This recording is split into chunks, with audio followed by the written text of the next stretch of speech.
કહેવાય છે ને કે સેવા એ જ મોટો ધર્મ છે। તો આવું સરસ મજાનું કાર્ય એક સંસ્થા દ્વારા કરી રહ્યું છે। તો આજે હું આવી ગયો હતો સુરેન્દ્રનગરમાં મૂળી રોડ ઉપર ત્રિમંદિરની બાજુમાં જ આવેલું છે શ્રી પ્રજ્ઞાચક્ષુ મહિલા સેવા કુંજ।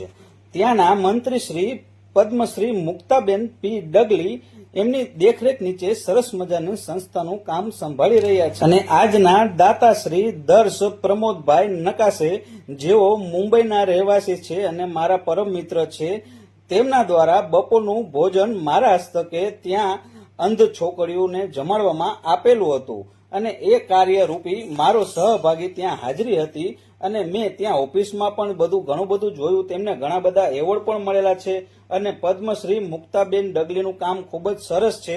રસોડું પણ એકદમ સાફ સફાઈ વાળું હતું। બધી જ બહેનો અંધ હોવા છતાં આગળ જઈને પોતે પગભર થઈ જાય એ સંસ્થામાં એમને કાર્ય કરાવવામાં આવે છે અને આ સહભાગમાં જોડાવા માટે મારા પરિવારમાં બધા સભ્ય ત્યાં હાજર રહ્યા હતા અને અમે જાતે જ ત્યાં ભોજન પીરસીને એમના ચહેરા ઉપર ખુશીનો આનંદ મેળવ્યો હતો।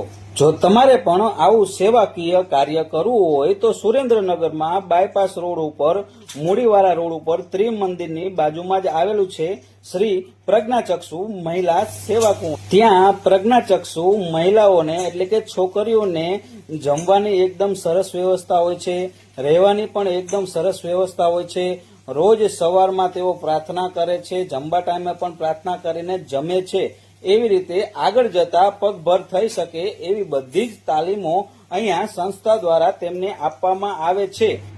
તો પછી જેવી જ રીતે દર્શ પ્રમોદભાઈ નકાશે મારા પરમ મિત્ર મુંબઈ વાળા તરફથી આજ બપોરનું જમણવાર અહીંયા રાખેલું હતું, એવી જ રીતે તમે પણ અહીંયા જમવાનું ગોઠવી શકો છો અને છોકરીઓના ચહેરા પર ખુશી લાવી શકો છો। તો ફરીથી એકદાન તેમનું એડ્રેસ આપી દઉં છું, ત્રિમંદિર સુરેન્દ્રનગર મૂળી રોડ શ્રી પ્રજ્ઞાચક્ષુ મહિલા સેવા કુંજ। વધુ માહિતી માટે ડિસ્પ્લે ઉપર ઓફિસનો નંબર આપું છું, જેની જાણકારી તમે ત્યાંથી મેળવી શકો છો। તો આ વિડીયોને જરૂરથી વધુમાં વધુ શેર કરજો, તમારા ભાઈબંધ દોસ્તાર મિત્રો સુધી પહોંચાડજો અથવા તો તમારા વોટ્સઅપમાં બધા જ ગ્રુપોમાં શેર કરજો। લાઇક શેર કોમેન્ટ કરવાનું ભૂલતા